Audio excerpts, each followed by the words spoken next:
오늘 이 말씀 이사야 40장 말씀이죠.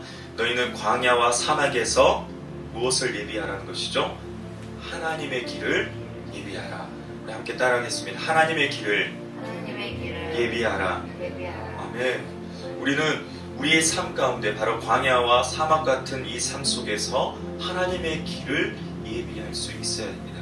바로 오늘 본문의 이사야의 이 예언은 700년이 지난 뒤에 바로 광야에서 예수님의 오심을 선포했던 세례 요한을 통해서 이루어지는 예언의 말씀입니다. 바로 세례 요한의 설교는 그야말로 광야에서 바로 주님 오실 길을 예비하는 자의 소리, 외치는 소리가 되었던 것입니다. 할렐루야. 우리 본문 다시 한번 40장 3절 말씀 한번 보십시오. 함께 읽겠습니다. 시작. 외치는 자의 소리여 이르되 너희는 광야에서 여호와의 길을 예비하라. 사막에서 우리 하나님의 도로를 평탄하게 하라. 아멘.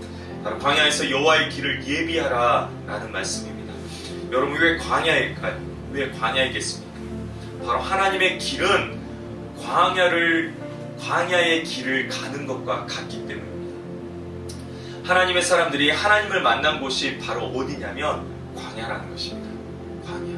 푸른 초장이나 알프스의 절경이 아니면 아무것도 기대할 수 없는 황량하고 메마른 곳, 바로 광야.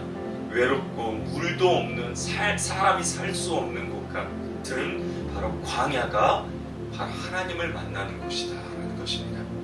구약의 말라기 선지자의 끝으로 하나님이 400년 동안 침묵하셨기 때문에 사람들은 하나님이 이스라엘 백성 자신들을 버린 줄 알았던 것입니다. 얼마나 비참하고 힘든 광야 같은 시대적인 배경이었습니까? 그런데 하나님께서는 버리지 않으셨던 거죠. 이 400년 동안 바로 예수 그리스도께서 오실 그 길을 하나님은 준비하고 계셨던 것입니다.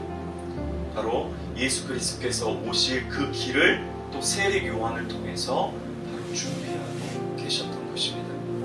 바로 이 캄캄하고 이 어두운 이 광야 같은 칠흑 같은 어둠 속에서도 하나님은 길을 예비하고 계신다라는 것입니다.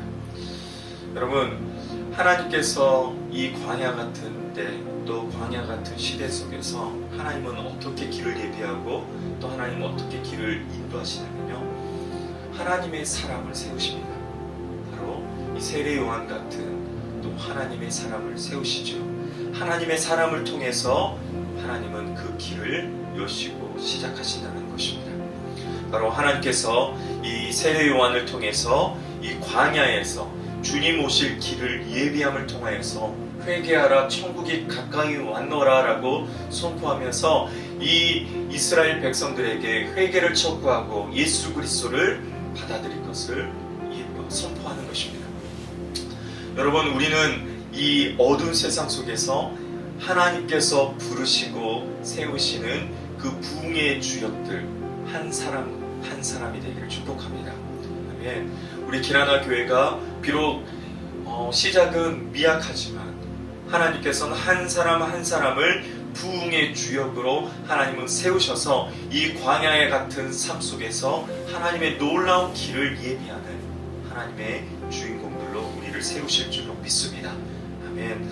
그래서 우리는 이 하나님의 놀라운 뜻을 기대함으로 나아가게 되기를 축복합니다. 사랑하는 여러분, 우리가 인생길에서 광야를 지나고 또 사막이 음침한 골짜기를 지날 때가 있습니다. 바로 그때가 여러분 은혜 받을 첫길하는 것을 기억하십시오. 지금 힘들고 어렵고 또 마음에 어려움이 있을 때 그때가 은혜 받을 첫길하는 것을 믿으시기 바랍니다. 우리가 힘들 이 상황 속에서 하나님의 임재를 깊이 경험하고 또 하나님이 주신 은혜로 충만하게 될 때 바로 하나님의 놀라운 은혜가 넘친다는 것입니다. 그래서 힘들고 세상의 눈으로 바라보면 개척교회 힘들어, 또 너의 삶 그렇게 힘들어. 그런데요, 우리가 영안이 열리고 하나님의 눈으로 바라보면 그때가 은혜가 넘치는 때인 줄 믿습니다. 아멘. 그래서 이렇게 예배 드릴 때 하나님이 임재하시고 하나님이 역사하시고 말씀하시면 얼마나 은혜가 충만합니까? 그 놀라운 은혜가 우리 가운데 가득 넘치게 되기를 바랍니다. 바랍니다. 그래서 인생의 광야같이 힘들 때 어찌 보면 가장 간절하고 목마르게 예수님을 맞이할 준비가 되어 있는지 모릅니다. 아멘. 우리의 그 간절함 속에 하나님은 임하시고 우리 예수님을 맞이하게 되는 줄로 믿습니다. 특별히 우리는 사순절 기간을 보내고 있습니다. 오늘도 사순절 두 번째 주일로 하나님 앞에 예배하고 있습니다. 이 사순절 기간 그 하나님의 은혜가 무엇입니까? 십자가의 사랑이죠. 나를 사랑하시는 그 놀라운 사랑으로 충만하게 되어서 그 부활의 그 소망으로 우리는 나아가게 될 것입니다. 그래서 이 사순절 기간에도 하나님의 그 놀라운 은혜로 충만하게 되어서 예수님을 맞이하는 것입니다. 그 부활의 기쁨으로 소망으로 가득 넘치는 저우리 된 우리 모두가 되기를 바랍니다. 우리 말씀 한 구절 한번 찾아보겠습니다. 시편 84편 5절부터 7절 말씀, 시편 84편입니다. 5절부터 7절 말씀입니다. 이제 마음에 평안, 마음에 대로가 있는 사람들은 어떤 은혜가 있는지, 또 어떻게 주님 오실 길을 준비해야 되는지 함께 보도록 하겠습니다. 함께 읽겠습니다.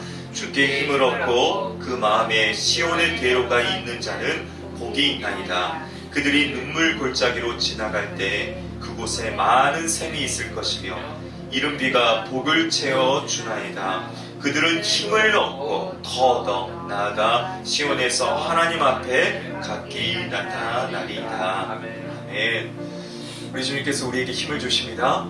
우리의 마음에 그 시온의 대로가 활짝 열리게 될 줄 믿습니다. 아멘. 그래서 우리에게 복이 있다는 것이죠. 눈물 골짜기를 지날 때 많은 샘이 있고 또 이른 비가 우리에게 복을 주신다는 것입니다. 바로 마음에 시온의 대로가 있는 사람은 바로 주님 오시는 그 길이 활짝 열린 사람들을 말하는 것입니다. 우리가 기도할 때, 우리가 주님만을 붙들고 나아갈 때, 십자가만을 바라보며 나아갈 때 우리 마음에 시온의 대로가 열리게 될 줄 믿습니다. 아멘. 그래서 여호와의 오늘 본문에서도 여호와의 영광이 나타나고 또 모든 육체가 그것을 함께 보리라. 여호와의 입이 말씀하셨느니라 라고 말씀합니다. 바로 여호와의 영광이 나타나고 모든 육체가 그것을 함께 보리라 라는 것은 무엇을 의미합니까? 바로 예수 그리스도가 오심을 의미합니다. 여호와의 영광이 나타나고 모든 육체가 바로 함께 보는 것이죠. 예수 그리스도의 오심을 보게 된다. 그 예수 그리스도의 오심을 바로 이사야 선지자의 그 예언적인 말씀을 바로 세례 요한이 700년 뒤에 바로 이 말씀 통하여서 광야에서 여호와의 길을 예배에 먼저 예수님이 오시기 전에 여호와의 길을 예비하는 자로 하나님께서 이 세례 요한을 사용하신 것입니다. 바로 오늘날 바로 저와 우리를 통해서 하나님은 여호와의 오실 길을 예비하는 귀한 하나님의 사람으로 저와 우리를 사용하실 줄로 믿습니다.